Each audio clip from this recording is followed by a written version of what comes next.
James coming in and putting it home. Here's James to the rim and score. No one in sight, and he hammers it down. Chalmers, James! Whoa! Last year, LeBron James averaged 26.8 points, 8 rebounds, and 7.3 assists, giving him 6 seasons with at least 25, 7, and 7, tying him with Oscar Robertson for the most in NBA history. And on Media Day, Brent Barry caught up with the King.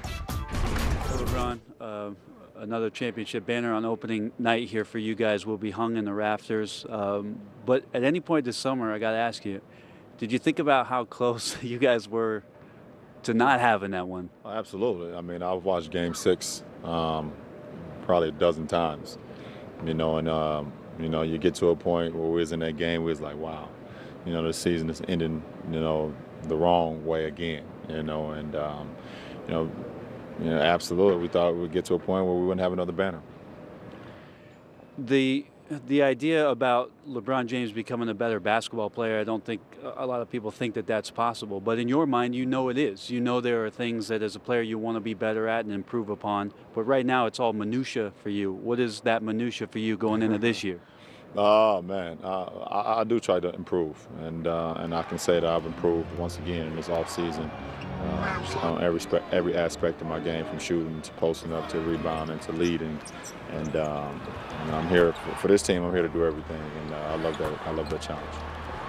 How do you feel as a player for this team, knowing that the organization has made the commitment to Coach Spo moving forward and him going to be here for the long term for this squad? That's what this organization is all about. It's a true testament to, they always give back to hardworking people, and I think Spo has been here since '95, I believe, and the fact that they've given him a contract extension, man, lets you know that hard work pays off, and I'm happy for him. I love him as a coach. He's great. I think he's probably pretty happy you're here too. Yeah. One last one, LeBron. Just looking back at the history books, I know you're always keeping up with what has happened in this league and the placement of where the players are today. Oscar Robertson's the guy who always talked about complete game.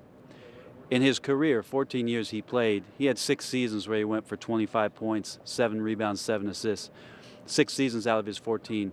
You're going into your 11th year, so in 10 years you did it 6 times. Your thoughts about just being that complete a player and having that sort of consistency?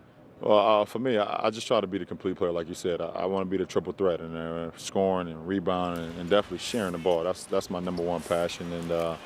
And anytime you see great stats like that, what you just mentioned, man, with the big old man, it's an unbelievable testament. It's an unbelievable feat as well. LeBron James, thank you. Have a great year. Have a good game. Thank you, guys. Rick Kamla, Isaiah Thomas, and Rick Fox here on the court, and we are back to demonstrate LeBron's overall impact on Miami's offense. Where do you start? Well, you start with him. You look at LeBron James and you say, where am I going to find him? He operates out on the wing. He operates in the post. He operates at the high post, and he operates from the corners. Miami's offense is set up in such a way that it gives him the flexibility and the freedom.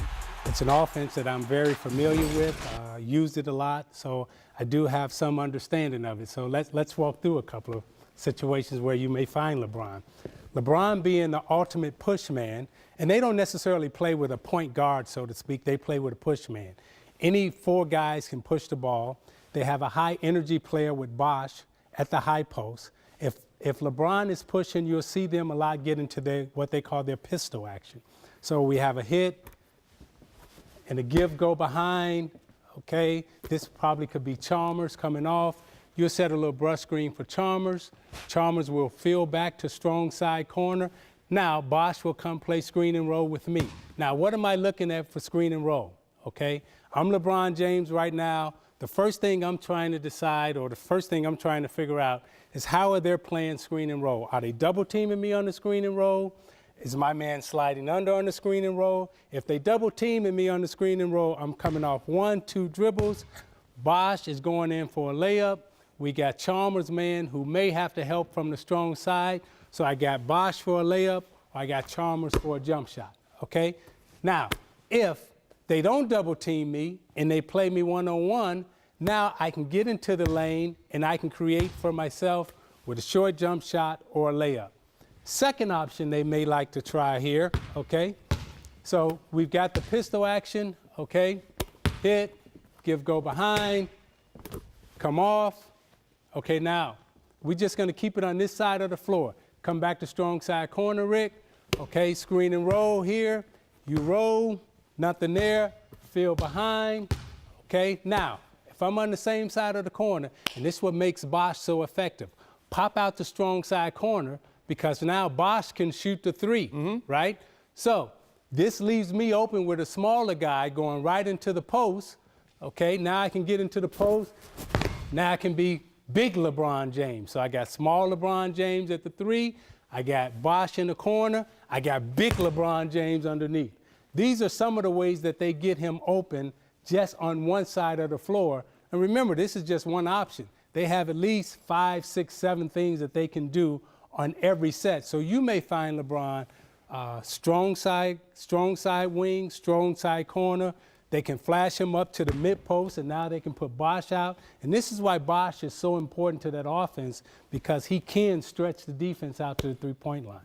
Now, Rick, as one of the top defensive small forwards of your day, put yourself in the position of guarding LeBron. What are you eating before the game, and what kind of scheming are you doing for that matchup? Well, it's interesting to hear LeBron referred to as small LeBron and big LeBron, because that's the truth of his game. You see him in transition LeBron here, which is where it all begins. If you're not capable of offensively as a group getting a good shot, you're going to put yourself in a position where he rebounds it and he's out in transition. We know the effects of that.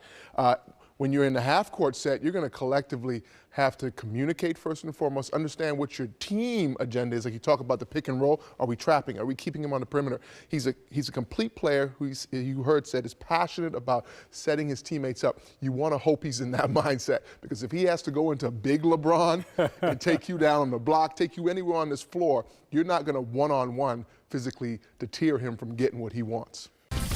Last year, the Heat pulled off the repeat despite Dwayne Wade and Chris Bosh regressing statistically in the playoffs, with Wade dropping from 21.2 PPG to 15.9 and Bosh falling off from 16.6 to 12.1. So, Isaiah and Rick, do Wade and Bosh need to raise their games for the Heat to get this three-peat? No, I just think they need to stay healthy, particularly Bosh. I think he's the most important, one of the most important players on that team. His high energy, the things that he's able to do at the high post. And we don't place a statistical value on chemistry, on being a good teammate, and being able to implement a game plan.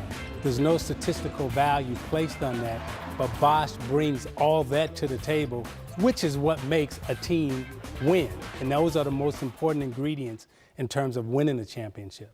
Along with that health, I would say become mentors, assistant coaches to the additions that are coming in. Odin, Beasley, if he is to make the team, making sure that they get up to speed, stay in their ear, make sure they understand what championship level basketball is about and what is coming down the road. There's a lot of conversation about Dwayne Wade, his health, his conditioning, being on the wrong side of 30. Rick, if you were the Miami Heat, would you select some random DMPs? Would you reduce his minutes? How would you handle this season for Wade? Well, I think that's been in effect already, going back to last season. You want him healthy for the right 30 games. Managing that is Coach Spoelstra's job, and he'll do a great job of that, I think. Dwayne, a healthy Dwayne, as you saw, raised his level in the finals to 19 points a game. So you can expect that. They're not going to win a championship without him playing to that level. I agree, and when you look at Wade, you have to go back to, what Popovich did with Duncan, Parker, and Ginobili. I think Spoelstra's going to be in that situation a lot with Wade. What nights do you play him? Do you give him some nights off? Or do you put him on a flight and send him to Germany? I think with Wade, though, he's such a unique player, and he's such a team leader. We talk about LeBron James a lot in terms of being the best player, but undoubtedly the best leader on that Miami Heat team is Dwayne Wade. Without his leadership, without his toughness, without his commitment, they don't get to where they are. When you look at the Miami Heat, he really is the godfather of the team. He is the father of the team that brings them all together and say, hey, this is what we're going to do, this is how we're going to operate, and this is how we're going to move forward. According to this John Schumann advanced stat, the Heat were the most clutch team in the NBA last season by far, with a net rating of plus 32.7 in the final 5 minutes of a tight ball game. Go to NBA.com/stats for more. Time now for the Coach's Corner with Lionel Hollins with his points of emphasis when facing the Heat. When we play the Miami Heat, points of emphasis are: 1, transition defense. Our bigs must get back and help corral LeBron James and Dwayne Wade. We're both capable of going coast to coast and scoring and also getting to the free throw line. 2, make sure we know who the shooters are. When we're in half court, help first, know who you're playing, get back to those shooters. When they're small, attack inside out. We want to win that offensive rebound game, and we want to get to the free throw line and make them play big and play our game. All right, Coach, thanks a lot. And now we downshift into the best and worst case scenarios for the 2013-14 Miami Heat, starting with Isaiah. Best case scenario, if they're healthy, they win it again. Worst case, they lose to the Chicago Bulls in the Eastern Conference Finals. Yeah, I would second that. Best case, and definitely another championship for the Heat, MVP season again for LeBron. Worst case, injuries become an issue.